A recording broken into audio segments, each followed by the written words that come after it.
नमस्कार, आप देख रहे हैं स्वामी न्यूज और मैं हूं राजीव शर्मा। सभी दर्शकों को रक्षाबंधन की हार्दिक शुभकामनाएं। लंच टाइम बुलेटिन के लिए आगे की खबरों के लिए चलते हैं मुस्कान अग्रवाल के साथ। नमस्कार, मैं हूं मुस्कान अग्रवाल और आप देख रहे हैं स्वामी न्यूज। रक्षाबंधन की सभी दर्शकों को बहुत बहुत शुभकामनाएं। शहर भर में रक्षाबंधन पर्व हर्षोल्लास से मनाया गया। इस अवसर पर पुरोहित द्वारा अपने यजमान को रक्षा सूत्र बांधा गया। साथ ही बहनों द्वारा अपने भाइयों को राखी बांधकर दीर्घायु की कामना की गई।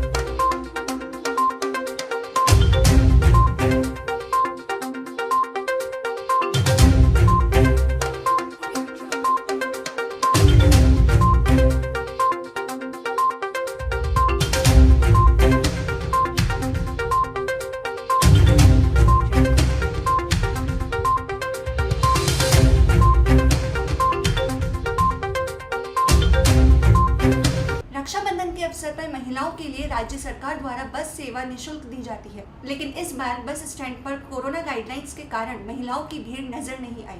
बहनों द्वारा अपने भाइयों के राखी बांधने के लिए रात 12 बजे से ही बसों में सफर करना शुरू कर दिया गया। जयपुर जाने के लिए एक बस खड़ी हुई है, लेकिन बस पूरी फुल हो चुकी है। लेकिन अभी तक यहाँ ड्राइवर और कंडक्टर का कोई पता नहीं है। बस को स्टार्ट करने के लिए कोई नहीं है। अपने गंतव्य स्थान को जाने के लिए बस पूरी तरह भर के तैयार खड़ी हुई है, लेकिन यहाँ पर ना ड्राइवर है ना कंडक्टर है। दूसरी बस की बात करते हैं तो दूसरी बस की भी यही स्थिति है और यहाँ पर कुछ लोग परेशान भी हो रहे हैं। हम आपको पहले तो ये नज़ारा दिखा दें। देखिए, जो बस स्टैंड है ये बिल्कुल सूना नज़र आ रहा है। यहाँ पर पहले जैसी कोई भीड़ नहीं है। जिस प्रकार से आप देख रहे हैं कि महिलाएं भी हैं और बसों के इंतज़ार में हैं, लेकिन वो पहले जैसी जो एक भीड़ हुआ करती थी कोरोना गाइडलाइन की पालना को लेकर के, लोग काफ़ी सजग हैं और जो बहनें हैं वो अपने घरों में ही हैं।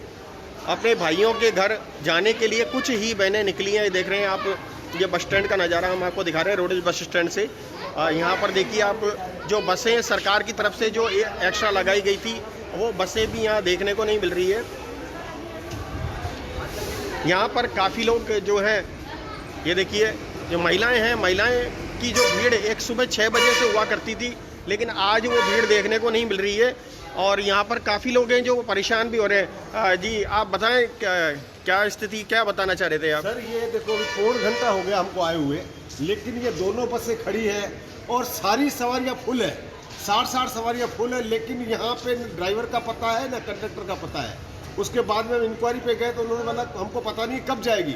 अब ये बसें खड़ी है और सवारियाँ बैठी है, लेकिन कोई अता पता नहीं है। सर, ये सरासर पब्लिक के साथ बहुत धोखा है, बहुत धोखा मैं कहता हूँ। जी, आप कहाँ जाने के लिए खड़े हुए हैं? हम जयपुर जाने के लिए खड़े सर। तो आपको बस में जगह नहीं मिली? हम तो तीनों जेंट्स हैं, लेकिन लेडीज बेचारी है वो परेशान हो रही है। हम तो टिकट वाले हैं। अब सर है 8 का टाइम है इसका, इनका ये जा रही है 8:15 का पेमेंट। टाइम तो बताया नहीं ना सर हमको, बताया तो नहीं। आपको कोई जानकारी नहीं मिल रही है? बिल्कुल जानकारी नहीं मिल रही है। सारा यहाँ पे खेल जो हो रहा है क्या है समझ नहीं आ रहा। परेशान बहुत ज़्यादा कर रहे हैं और इतना परेशानी हो रही है सर, इतना परेशानी हो रही है कि मैं बताऊँ आपको, हर मतलब एक लेडीज तो रोने को मजबूर होगी। हम 2 घंटे से काउंटर पूरा प्रॉपर जवाब नहीं मिल रहा है सर। जी, कल मैं आके गया हूँ यहाँ पे बस स्टैंड पे शाम को 2 घंटे। विंडो पे कहते हैं कि गाड़ी में जाके बैठ जाइए, गाड़ी में जाके बैठते हैं विंडो से टिकट लेके आइए। कल 2 घंटे बाद वापस कर लौटा और अभी आया हूँ, गाड़ी में सवारियाँ बैठी है, कोई ड्राइवर का कंडक्टर का पता नहीं है बस कब जाएगी। अनिश्चितता का माहौल बना रखा टालम टोल का। दर्शकों, जिस प्रकार से आप देख रहे हैं कि देखिए जो यहाँ की बसों की स्थिति है सरकार के द्वारा, हम जो अधिकारी वर्ग हैं उन अधिकारी से भी बात करेंगे कि जो यहाँ सामने एक रूम खुला हुआ है, यहाँ अधिकारी वर्ग कोई बैठे हुए हैं, तो उनसे बात करेंगे कि जो समस्या आ रही है। ये देखिए यहाँ पर प्रबंधन यातायात का एक ऑफिस खुला हुआ है। इनसे हम जानेंगे कि जो बस के अंदर समस्या आ रही है उसके बारे में आप बताइए। यहाँ पर सवारी काफ़ी परेशान हो रही है। जो सरकार की तरफ से महिलाओं को बसें की सेवा यात्रा फ्री दी जाती है, उसमें महिलाएं बसों में तो बैठी है और बस पूरी फुल हो चुकी है, लेकिन ड्राइवर और कंडक्टर का कोई पता नहीं है, यहाँ पर मौजूद नहीं है और काफ़ी लोग परेशान हो रहे हैं। इस बारे में आप क्या कहना चाहेंगे? नहीं, सभी वाहनें अपनी निर्धारित समय से चल रही है। अगर वाहन का निर्धारित समय पूरा नहीं हुआ है। तीर्थ नगरी पुष्कर में पुरोहित और भक्तों द्वारा ब्रह्मा जी का मनमोहक श्रृंगार किया गया।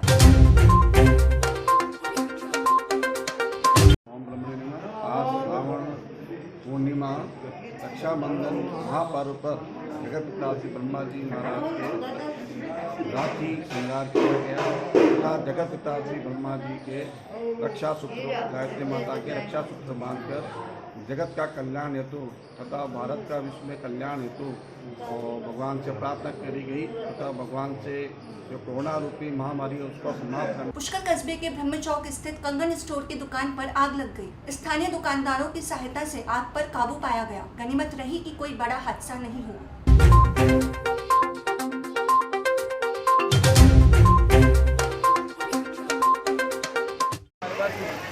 सुबह 3:30 बजे फ़ोन आया था हमारे पड़ोस से कि आपकी दुकान में आग लग रही है। तो मैं आया, यहाँ पे आग लग रही थी, पूरी दुकान में आग लग गई। कम से कम मेरे 12-13 लाख रुपये का नुकसान हो चुका है।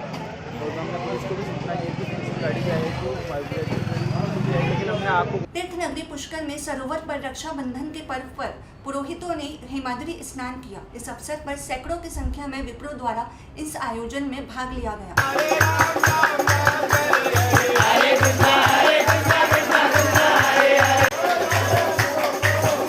के हर में पापम यन्मया दुष्कृतम। श्रीमान साल भर में जो भी मतलब दुष्कर्म हो जाते हैं, पाप कर्म हो जाते हैं, उनके निवारण के लिए हम लोग जो है यहाँ पर मृतिका से, भस्म से, दूध से, दही से, गोमय से, गोमूत्र से स्नान करते हैं। और इस तरह से जो हमारे शरीर द्वारा मन से, वचन से, काया से अगर कोई भी पाप हुए हों उनके निवारण के लिए ये हम हेमाद्री स्नान करते हैं। इसका नाम है हेमाद्री स्नान। जैसे सोने को तपाते हैं और सोना जो है गर्म होकर के शुद्ध हो जाता है, इस तरह से ये स्नान करके हम लोग जो है अपने आप को शुद्ध करते हैं। आज जैसे अपने हिंदू धर्म में 4 अपन त्यौहार बनाते हैं। जैसे दीपावली जो है वो वैश्यों का त्यौहार है, और श्रावणी कर्म है ये ब्राह्मणों का त्यौहार है, दशहरा है वो क्षत्रियों का त्यौहार है, और होली है वो शूद्रों का त्यौहार है। तो आज विशेष ब्राह्मणों का त्यौहार है, और इस दिन दशविधि स्नान होता है। तीर्थ के किनारे सभी पितृगण को तर्पण होता है, ब्रह्म यज्ञ होता है, और ऋषि पूजन इस दिन विशेष होता है। अजमेर सेंट्रल जेल में इस बार कैदियों को राखी नहीं बांधी जा सकती। कोरोना संक्रमण को देखते हुए प्रशासन ने सेंट्रल जेल में महिलाओं के प्रवेश में पाबंदी लगा दी है। महिलाएं बिना अपने भाई को राखी बांधे वापस लौट गई। कोरोना महामारी के कारण इस बार भी बहन नहीं बांध सकी भाई की कलाई पर राखी। कोरोना संक्रमण को देखते हुए इस बार अजमेर के सेंट्रल जेल में कैदियों की कलाई सूनी नजर आई, क्योंकि इस बार कोरोना की महामारी के संक्रमण को रोकने के लिए पुलिस प्रशासन ने सेंट्रल जेल में महिला को प्रवेश देने पर पाबंदी लगा दी थी, जिस कारण सेंट्रल जेल में बंद कैदी की बहनें सेंट्रल जेल तो पहुंची, लेकिन भाई की कलाई पर राखी नहीं बांध सकी। कल भी आए थे, पिछली बार बांध ली थी राखी, और इस बार बांधने नहीं दे रहे हैं, और ये बोल रहे हैं कि मिलने का मुलाकात सब बंद है। और पिछली बार बांधी थी राखी, और इसी बार आज राखी है। हमारे भाई के कोई मतलब अंदर है, 4 बहनें हैं हम, कोई और भाई भी नहीं है राखी के बांधने के लिए। और हमारा भाई की तो है त्योहार है, आज साल भर से आता है त्योहार, और फिर बाद में आज हम नहीं बांधेंगे तो उसकी तो कलाई खाली रहेगी ना। और अब हम हाथ जोड़ के विनती करते हैं हमारी ये राखी बंधवाओ हमारे भाई के। अरे भैया मतलब कोई लड़की ने फंसा के वो तो निकल गई, और झूठा यहाँ फंसा रखा हमारा भाई को, तो हमारे को राखी तो बांधने की इजाज़त दो ना हमारे को। नहीं अभी तो 2 ही महीने हुए। भाई के राखी बांधने आए, अंदर जाने नहीं दे रहे, बोले एंट्री नहीं है। त्योहार आता है अंदर जाने नहीं दे रहे, बार ले जाने दे रहे, बोला मैं अंदर जाने नहीं दे के मुलाकात ही नहीं करने देंगे। बुरा लग रहा है हमारे, हम राखी लेके भी आए, हर साल बांधते फिर इस साल। राष्ट्रीय गौरव गाथा सप्तक संस्था की ओर से सिंधुपति महाराज धारसेन की जयंती पर सांस्कृतिक कार्यक्रम प्रस्तुत किया गया। सिंधुपति महाराज धारसेन की जयंती के अवसर पर राष्ट्र गौरव गाथा सप्तक संस्था की ओर से कलाकारों द्वारा सांस्कृतिक कार्यक्रम प्रस्तुत किया गया। इस अवसर पर कलाकारों ने देशभक्ति गीत गाकर सभी का मन मोह लिया।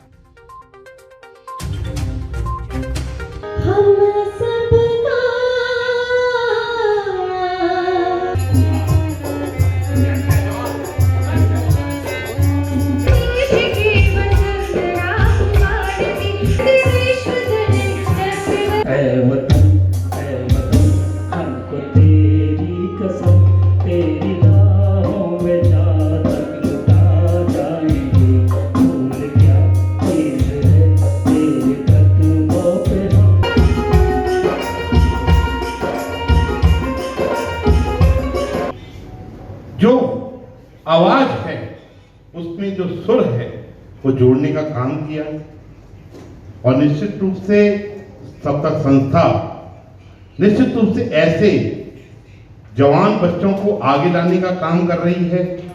ऐसे जो रिटायर हो गए हैं उन लोगों को मंच देने का काम कर रही है और यहाँ तक कि जो लाइव हैं, मतलब जो कहीं ना कहीं सर्विस में हैं या कहीं ना कहीं व्यापार कर रहे हैं, उनको भी मंच देने का काम कर रही है। और संस्था के अंदर जितने लोग हैं, जब एक बार प्रस्तुति दे देता है वो सत्संग संस्था से जुड़ जाता है, उसकी सत्संग संस्था से अलग नहीं है, वो हमेशा उसके साथ जुड़ा हुआ है। ऐसे इन सबको जोड़ने वाले मैं सबसे पहले धन्यवाद देना चाहूंगा ललित शर्मा जी का। सब जने ललित शर्मा जी के लिए एक बार तालियां बजाएं। उसके बाद सप्ताह संस्था कि जिस दिन से संस्था प्रारंभ हुई उस दिन से लेकर आज तक जितने भी अध्यक्ष रहे, उनके पदाधिकारी रहे, उन सभी का धन्यवाद, क्योंकि वो यदि इस कड़ी को आगे चलाकर नहीं लाते तो शायद ये कार्यक्रम आज का प्रस्तुत नहीं हो सकता। धन्यवाद सभी गायक कलाकारों का। यदि वो आज प्रस्तुति नहीं देते तो शायद जो आज से 1352 साल पूर्व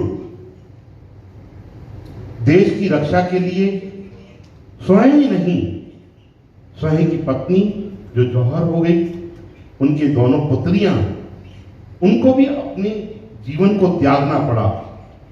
ऐसे जो रक्षा कर रहे थे, सीमाओं की रक्षा कर रहे थे, उन वीरों को भी निश्चित रूप से उन्होंने आज से 1300 साल पहले जो दिक्कतें थी, जो परेशानियां थी, वो आज भी स्थिर हैं। उन सब चीजों को भी हम लोगों को समझना पड़ेगा। उस समय हम अखंड भारत के सीमाओं को रोकने का प्रयास कर रहे थे। अब जो हमारा भारत जो कई टुकड़े हो चुका है, उसको ही सीमाओं को भी रक्षा करने का काम आज हम लोग कर रहे हैं। ये संदेश यहाँ पर सिर्फ आपकी गीताओं तक समाप्त नहीं होता है। पूर्व राज्यपाल कल्याण सिंह के निधन पर नेता प्रतिपक्ष गुलाब चंद कटारिया ने शोक प्रकट करते हुए श्रद्धा सुमन अर्पित किए। आदरणीय कल्याण सिंह जी राजस्थान के पूर्व राज्यपाल और उत्तर प्रदेश के पूर्व मुख्यमंत्री का आज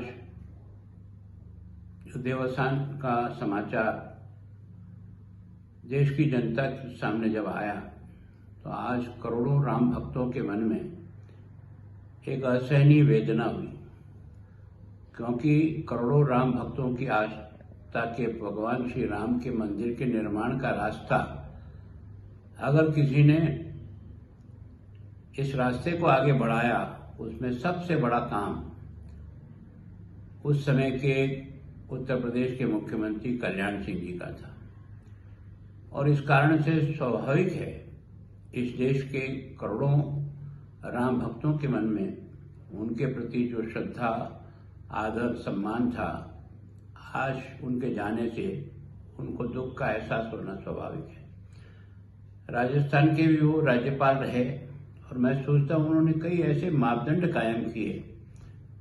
मैं सोचता हूँ कि उनका जो स्वागत होना है प्रोटोकॉल के द्वारा वो बंद किया।